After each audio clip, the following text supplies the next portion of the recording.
Thank you to our moderator and panelists for sharing their expertise and their insights.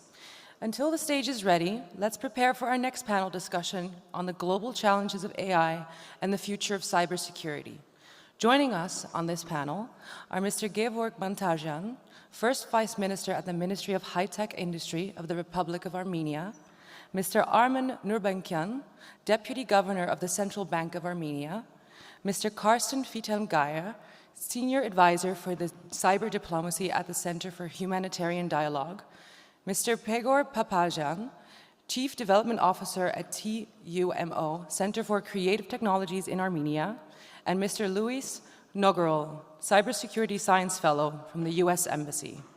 Our moderator for this discussion will be Mr. Shant Kasarjan, Cybersecurity Director at ISAA.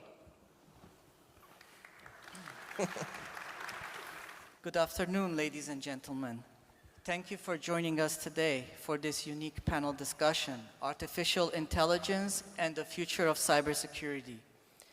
As we navigate through an era marked by rapid technological advancements, artificial intelligence stands as one of the most transformative innovations in modern society.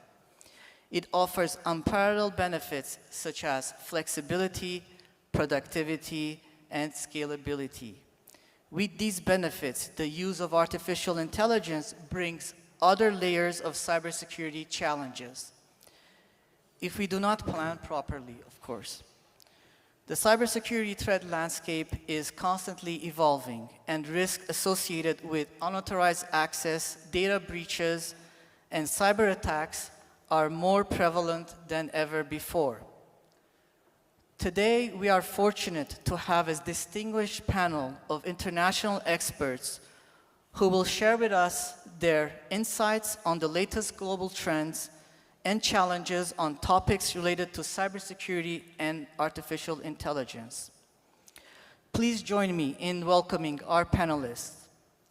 His Excellency, Dr. Gevorg Mantasyan, First Deputy Minister at the High-Tech Ministry. His Excellency, Dr. Armen Nurbekian, Deputy Governor at the Central Bank of Armenia, Dr. Luis Nogorol, Cybersecurity Science Fellow, US Embassy, Mr. Pegor Papazian, Chief Development Officer, TUMO Center for Creative Technologies, and Minister Karsten Geyer, Senior Advisor for Cybersecurity Diplomacy at the Center for Humanitarian Dialogue. Please thank me in welcoming.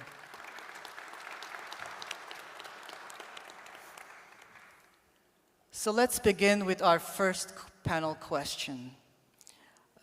Your Excellency, Dr. Gevorg, let's begin with you.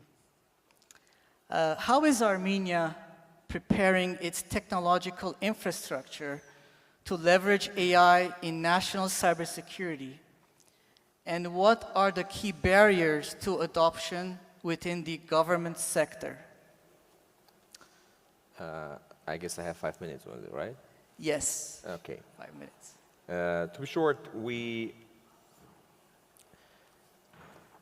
let's phrase this way. We focus on building the quality infrastructure in this fast-changing world and in so many changes and the speed of the adoption of different technologies. I think it's important to rely on the fundamental basic right things. So we drafted the new cyber law, which we believe will help to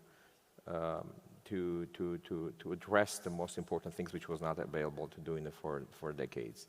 We are drafting, which is in the final stage, we'll soon send to the parliament, the data law, which is about the availability and open data. And we will describe how the data sets need to be built. So this is, we look as a foundational, because if we talk about the AI, the three important things is important. The talent, the data, and the high-performing computational power, so HPCs. So we are investing on, we are trying to structure and make it, the rule of the game is clear for the data. We are investing on talented people, so we're skilling in the ministry. We fund the reskilling programs. And we are building, together with the private, and at this moment more on the scientific needs, the infrastructure which will be good for the scientific researches. but we have an ambition to go and grow more. We just adopted the cloud-first policy as well, but to make it clear how you can get access to the based on the cloud technologies to the high-performing computational power. And these are the critical things to train and upgrade and prepare the numerous people in your country. I'm glad that I'm in this panel with the people who are. Everyone has an interesting role on this, and the reskilling is something that I will right now stress and get attention. And I think in a combination with all of this and working together hand to hand with the private and the state, we will be able to prepare for the changes with all these disruptive technologies what we are facing right now. And as a representative of the government, we need to remember that we have a duty in a society. We have a duty to protect the people who are not that much ready yet. We need to prepare them to get prepared for their. We use the cyber hygiene word, of course, but I think there is a lot of things even behind of this. And these are, I think, the important direction to prepare and also to protect the ones who are not prepared here yet. If we look to for the fake news or disinformation of manipulation using the AI tools, and when we talk about the cyber, you need to be a little bit ahead of the things which is happening right now.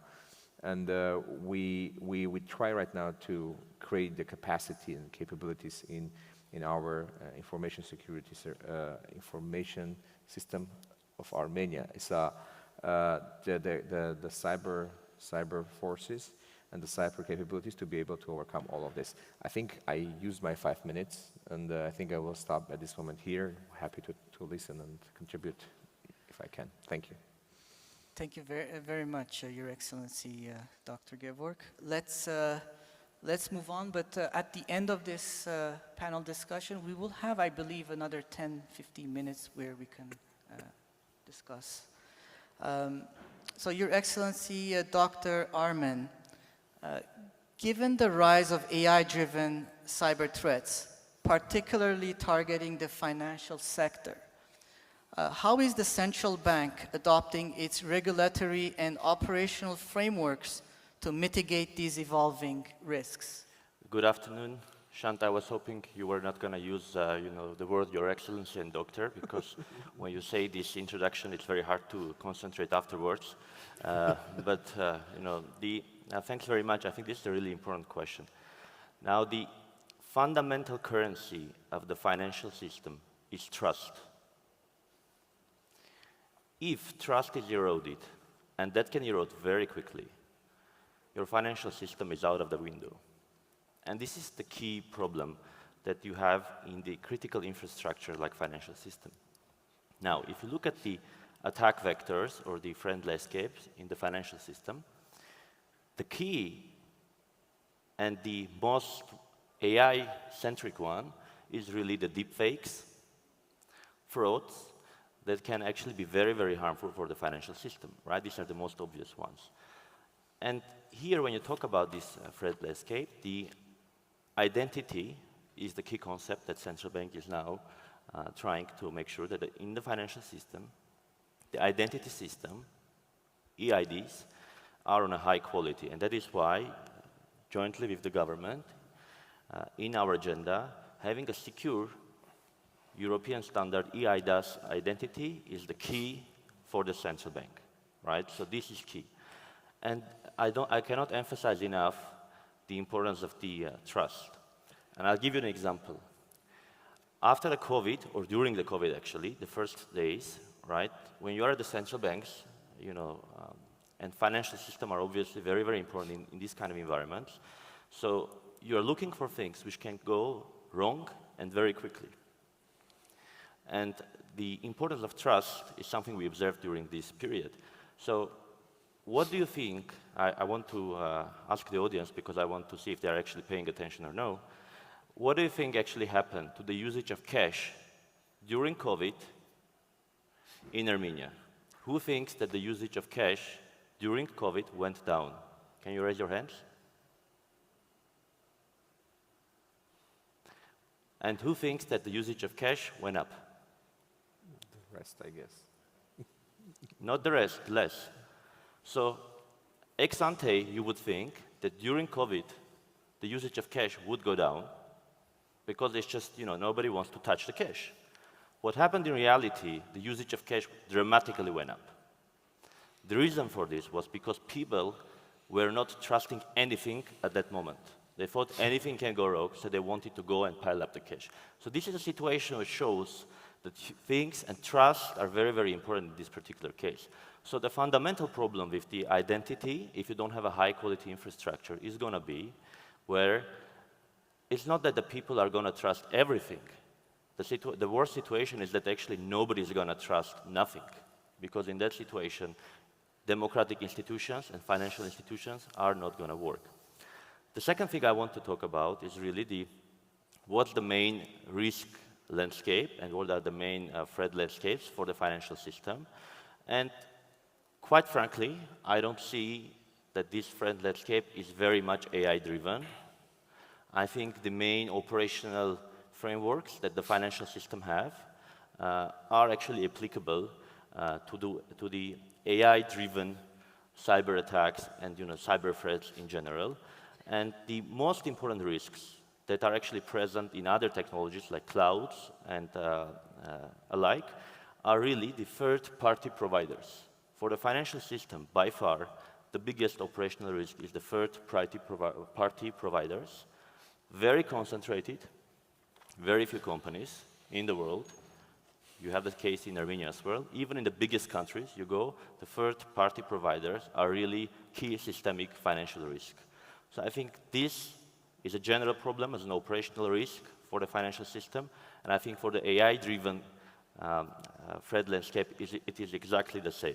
There is only one thing which is very different, in my opinion, if you put AI in this picture, and the difference is that if AI technology involves and it has agency, which means it can actually make decisions on your behalf, then you really have a problem in terms of the financial inclusion in general, because that's very different from all the other technologies which do not make decisions on your behalf. And I think this is something which could also fundamentally erode the trust in the financial system and bring up lots of ethical questions. So that's in a nutshell, Shant. Thank you very much for this detailed answer. Dr. Lewis, how do you see the integration of AI in protecting digital critical infrastructure, and how can we safeguard systems against AI-driven attacks? Interesting question, and good afternoon. Let's go and start by defining artificial intelligence and how artificial intelligence interrelates with cybersecurity. In the most simple definition, artificial intelligence is the simulation of human behaviors, reasoning, decision-making, and actions. If we concur with this definition, the human factor is relevant when it comes to the intersection between artificial intelligence and cybersecurity. The reason why is because, unfortunately, we have bad people. There are not much, but they are sufficient with the capacity to disrupt our systems in general terms. So there are multiple components or layers in protecting systems in general through cybersecurity to prevent artificial intelligence for creating damage. Everything in technology has pros and cons, and artificial intelligence is not an exception. Okay, so this is a combination of technical controls with human factors. If we talk about technical controls, we have been talking about advanced persistent threat for years. As a consequence, we have to consider advanced technologies using artificial intelligence to minimize the risk of existing systems. The other consideration is, from the technical standpoint, we have to increment the use of encryption, both symmetric and asymmetric. And today, artificial intelligence works in our favor to maximize the performance from the mathematical standpoint of those algorithms. We can also include multi-factor authentication as part of the battle to minimize the effect of the negative attack or the negative possibilities of artificial intelligence in our ecosystems. We have to implement and modernize the plans we have in place to deal with this kind of disruption created by artificial intelligence. Those are some of the factors, technical factors, that we can include or consider when trying to minimize the negative effect of artificial intelligence. From the human standpoint, it is my perception that traditional methods of education are not sufficient to deal with the current problems we have. We keep talking about algorithms that are encrypting 256, when in reality, we are encrypting 2054 and more. So those are new paradigms that we have to deal with. The other consideration is the regulation part. Regulating is not only and exclusively the only way to deal with artificial intelligence when it comes to cybersecurity, but it's important. It's important because somebody has to not to include the censorship, but to measure what is happening in the internet or through the cable, as I said today. In October 2023, the President of US enacted the first Cybersecurity Intelligence Act or Memorandum. This is an executive order to deal with cybersecurity issues related specifically to artificial intelligence. Members of the European community are working tirelessly to minimize the effect of artificial intelligence as well. Regulating is not always the best way to go because you are also restricting innovation. So we have to be very careful in the way that we combine artificial intelligence in our daily operation.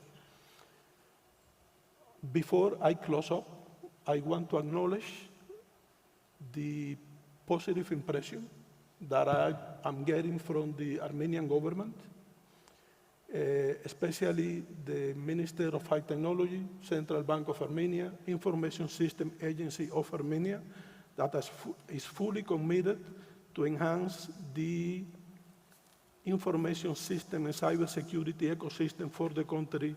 And yesterday, I was sincerely impressed for what I saw at TUMO.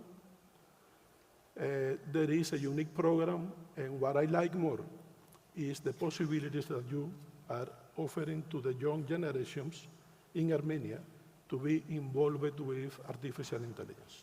So thank you so much. Thank you, Luis. Just a question. Do you have any recommendations for Armand on the third-party, managing third-party risk for cyber attacks?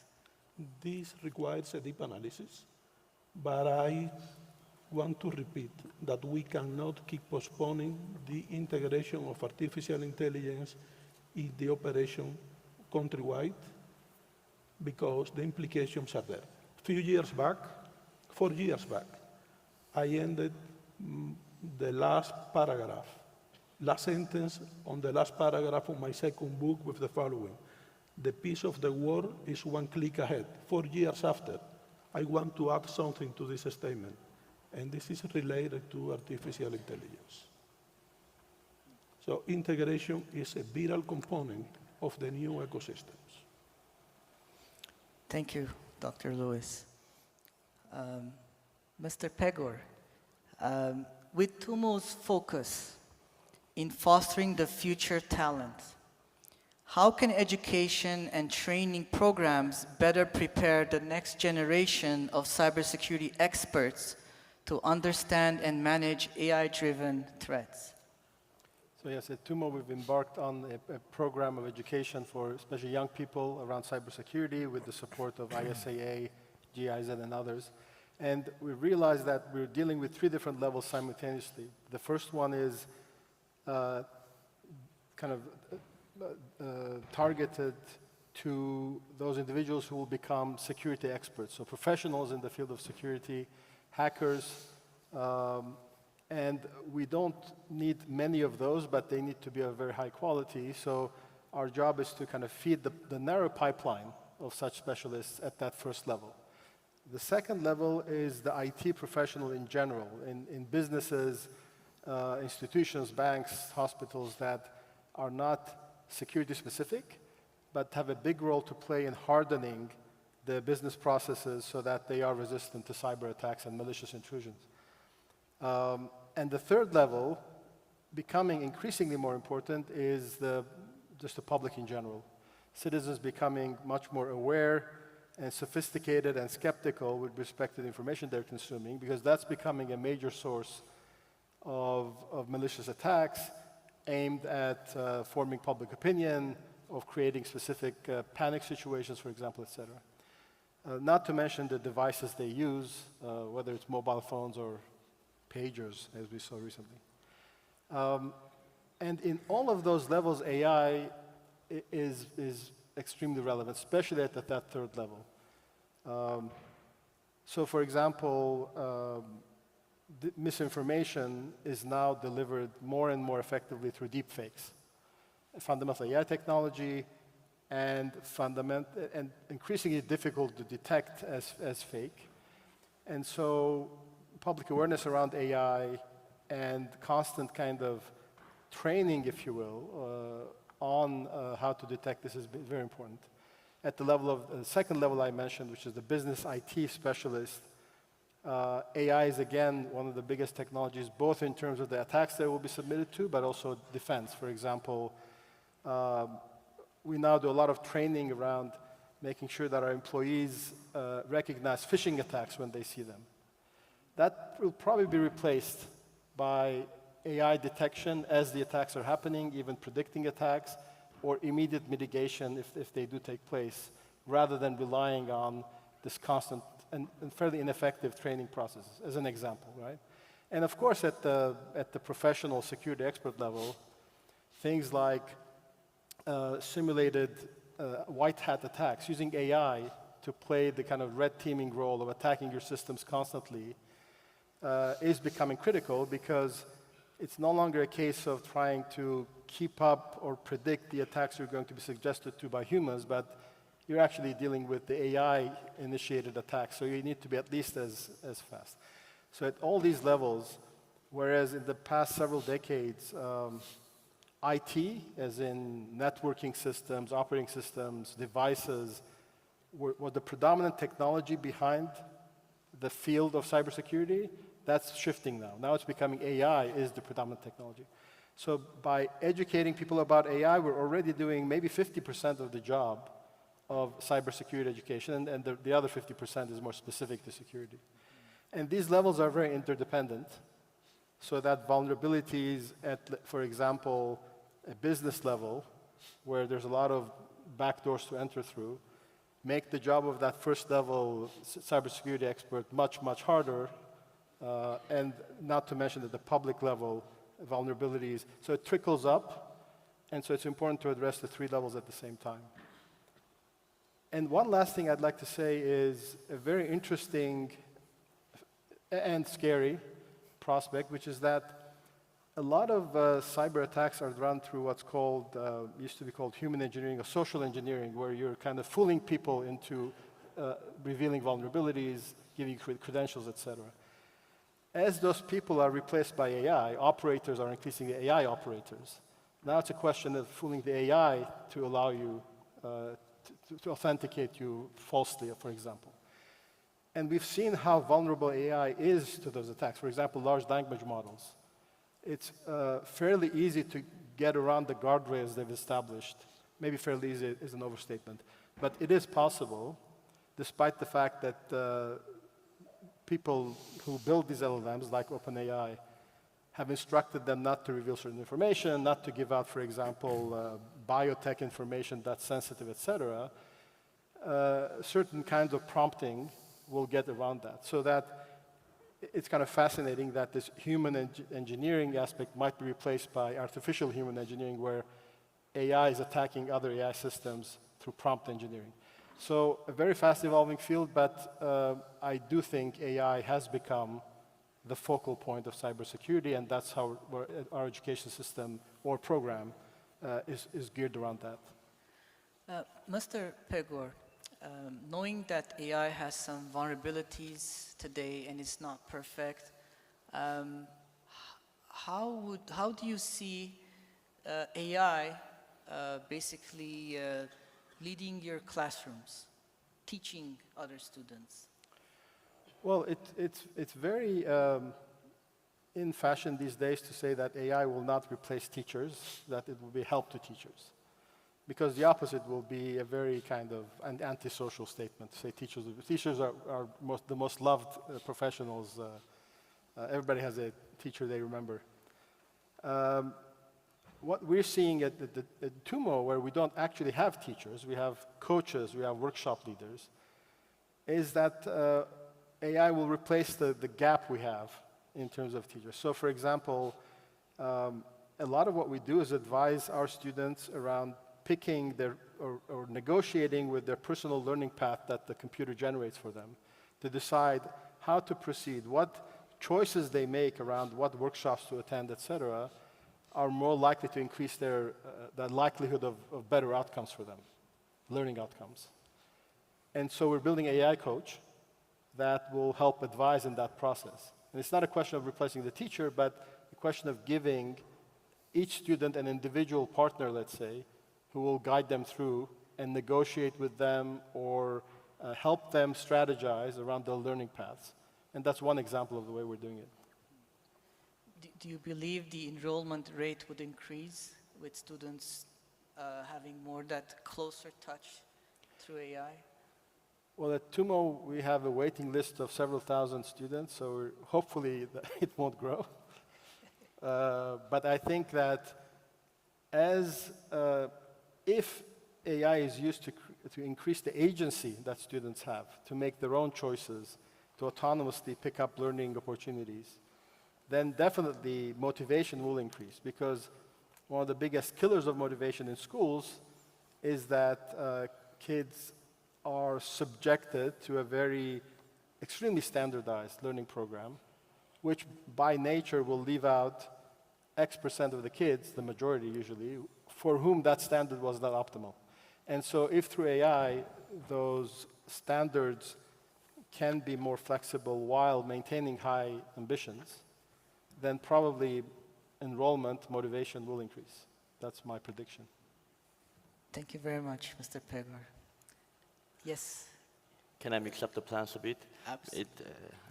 It just because of your question on the AI replacing the teachers, do you know what's the word pedagogy in Greek? What are the roots of the word?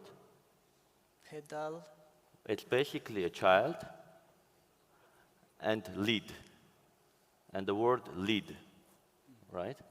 Now in Armenian, I'm sorry for non-Armenian speaking, we translated it manka varjutsun, varjatsnel, instead of lead, which is a very different concept. Training more. So the question is, are you going to trust, if it's standardized in terms of the information, that's okay, but the question is, are you going to trust AI to lead the kids? And I think if you put the question that way, that's actually a very, difficult concept. It's not only about the information, it's a leadership. So teaching is about leadership. So I would be very interested to hear Pegor's response, but I don't want to... Do you have anything to say, Pegor, to... Maybe we can continue Later the conversation after. It's not very specific to cybersecurity. No, but in that case, I need to react. Because this is where the state has a play to role. Because when you talk about the ethical component and when you talk about the new models which are being published and can impact the masses, this is where you say, I want to first check the model to understand if the outcome of this model will be harmful or not harmful. So kind of to assess it. Is it easy? Of course it's not easy. Definitely it's not easy. But at least you're trying to play the role to manage the risks, because what His Excellency Dr. Vekian is mentioning, Armen is mentioning, but it's about the trust what he's highlighting. Are we trusting this model or not? Because if it will be harmed, it is very hard to gain. And everything in a digital, I mean, not in a digital, in everyday life, if you don't trust each other, you can't do anything. All the time you will be stressed and looking back to look what's going on. Same for the model. If you manage the risk the way it is accessible for you, as much you understand it, you letting it to be leaded. So this is the formula, I think. So how to come to this balance? This is the maybe not billion-dollar question, but this is the question which is requiring everyday engagement. If I could, so this trust issue, of course, is related to our topic. I have 5 children. They've gone through the school system at different levels in Armenia. I haven't always trusted their human teachers. Trust was built based on behavior. And so it's just like autonomous driving vehicles. Do you trust them?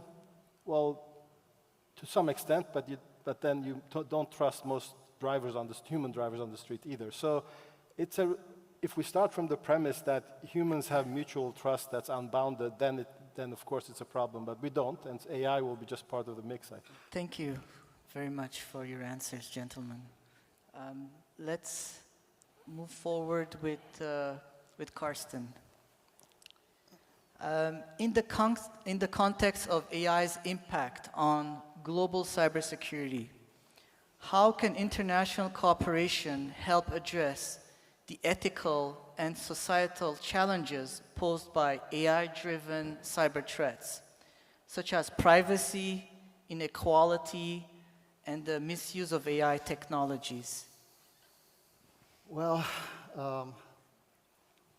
I wish you had not asked me how can it, but can it, because then I could have begun my reply with the words, in principle it can.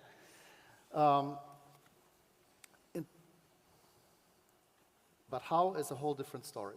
Now I believe that artificial intelligence can certainly help build a people-centered, inclusive, development-oriented society where everyone can create, access, and utilize and share information and knowledge premised on the purposes and principles of the UN Charter and fully respecting and implementing the Universal Declaration of Human Rights.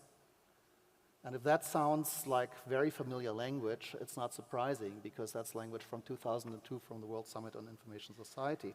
But Karsten, can the international community actually have the mature toolbox to help today? We do, and that's what I'm trying to get to. The point I'm trying to make is that artificial intelligence is certainly a new technology. Well, no, it's not a new technology. It's certainly an enabler of an important technology, of information communication technology, but it's not revolutionary. It doesn't do something which we hadn't been doing before. Information communication technology made us communicate directly. It put huge amounts of data at our disposal. We created new words, like to Google something. And artificial intelligence helps us to do this better, more effectively, faster. But it's not like it's doing something we hadn't been doing before. Now, the good news about this is that we've been, on the international level, we've been exploring how to use information communication technology, how to use it safely, and how to use it to the benefit of humankind for 25, 30 years. So by now we have a pretty good toolkit at our disposal. And we've been talking here a little bit about threats and about the need to build confidence. And if you allow me, I'll expand a little bit on that. So we've been working on the questions, what does information communication technology, and by extension, what does artificial intelligence mean to international peace and security for 25 years? And we've developed a number of responses. We've agreed that international law applies, in particular the United Nations Charter applies. We have developed norms for responsible state use of this technology. We've made progress on helping countries develop the capacities to apply these norms and rules. And we've been working very hard, and this picks up another point that we've discussed here. We've been working very hard on building the confidence that states will actually apply these rules, apply these norms, that states will behave responsibly in their use of information and communication technology. And that's very important, because if you have an incident that involves information communication technology and the risk increases exponentially with the use of artificial intelligence, that you have such an incident, that it becomes very serious. It puts the government under pressure. The government will have to respond. And I have enough experience in this to know that the first response that any good government comes up with is to say, it's not us, it's our fault. It's the bad neighbor. Yeah? And that's risky because we do not really have mechanisms to address these kinds of ICT and AI-driven crises. Now, it's possible to create such mechanisms. It doesn't take all that much. Yeah. The first thing it takes is you have to ensure that AI doesn't become autonomous, that you keep human control. You have to have a consensus that humans remain in control.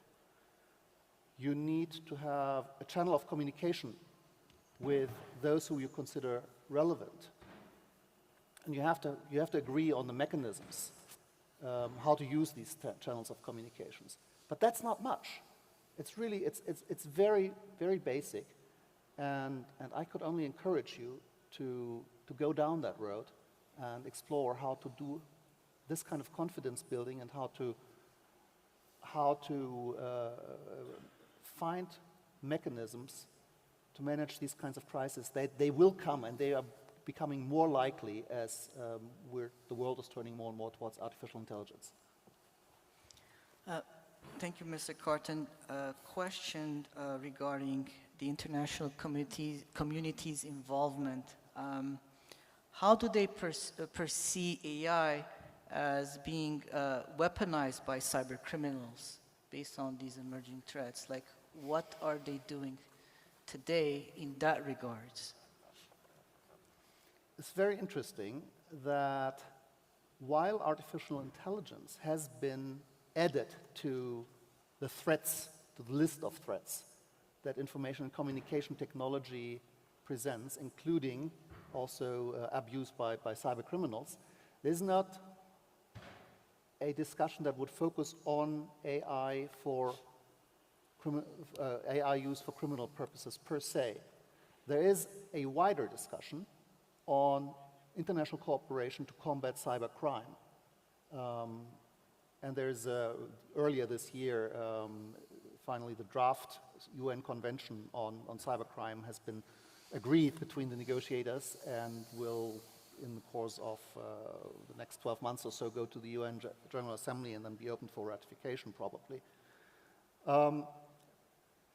So that will also, that convention will also allow responses to AI-driven use of ICT for criminal purposes. Let me add, these are among the biggest risks there are also for information and also for international peace and security. Because cyber criminals, they may be acting on their own, but they may also be acting under the cover of another nation state, or they may be acting with the tolerance. They may be tolerated by another government, and they can be very, very disruptive. Ransomware attacks is a typical thing. There's a US-led counter-ransomware attack, and I can tell you from experience, a ransomware attack which blocks the IT systems of the victim can have enormously disruptive effects, including, in some cases, we've had attacks on health systems, ransomware attacks on health systems, probably criminally motivated, but they had as a consequence people losing their lives, people dying. And that is something which actually no government can tolerate. So government has to respond, and you want to be able to respond in a responsible way that preserves international peace and security. Thank you very much. Question to our panelists. Do you have anything to add to Carson's response in terms of government responding to such threats from AI as Maybe I will just say a few words here that let's make it a lot of things make it clear that the AI is making its automation. It's making a lot of things fast. And when we talk about the government and the speed, sometimes they are not in the same direction. Because the nature of the government and a lot of things require the patience, balancing, absorbing. So when we are from one side have the something which is in a hyperspeed, and in some situation where the decision need to be very well balanced, structured due to institutions, this is all about how we generally need to change our way of the governance, how we need to make the decisions to be a little bit closer to the needed speed, but also to be able to manage and identify and manage the risks which is arising, which means a lot of things in our operation need to be automated and it need to become shaped in a different way. The question is, are we understanding this? The answer is yes. Are we able to do it? The answer is yes. Are we doing it right now the way we would like it to be? The answer is no. And definitely we need to team up and use all the resources what we have to come to this target, to make the third node to come to the yes. And this is the job, the daily job what we need to do. It's all about not just the cybersecurity. And I use the word just with the purpose, because this is all about the general public administration and general decision-making process. And in our draft law, we presented that the officer who need to react in a speedy way, in a current operation model, they need to be protected based on the decision. If they made a decision, there should not be any economical case after this of the decision which can create some issues for them. They need to be secured on this new model. And this is all about right now of adapting to the new reality where we are living. Some people are maybe not rational or emotionally are not prepared or ready for this, but this is the role of the leadership as well. We need to, based on the threats and based on the challenges and the risks which we identify, to present, to sometimes even usually explain, to engage on the decision-making process and go together hand to hand on this. That's why we have the private companies who are right now working on this. That's why we have the community of cyber topics in Armenia, and we need to be as much as possible engaged to them and to listen, because a few things which could be not that much noticeable from our point of view, but they will notice it. And this is a way how you can balance all the risks and come to the target where we need to come. I just tried to sum up the way how we work on this. Thank you. Your Excellency, Dr. Gevorg, do you see the private sector to actually contribute the most here in terms of continuous investment in this area? It's obvious it is yes. Right now, even to be honest, I would like to see the people who will say no, without the private we can't do it. Everything, as long as we have in our country the infrastructure which is managed by the private, and there are the infrastructure which is not only just managed but also owned, if they are not the part of the game, I will use this word, if they are not the part of the whole processes, these are is creating the obvious risks. And without the engagement, which I just mentioned, this can't happen. And a lot of my colleagues in different parts of the world, they just realizing this as well, who is drafting the cybersecurity strategy, who is looking from the different angle.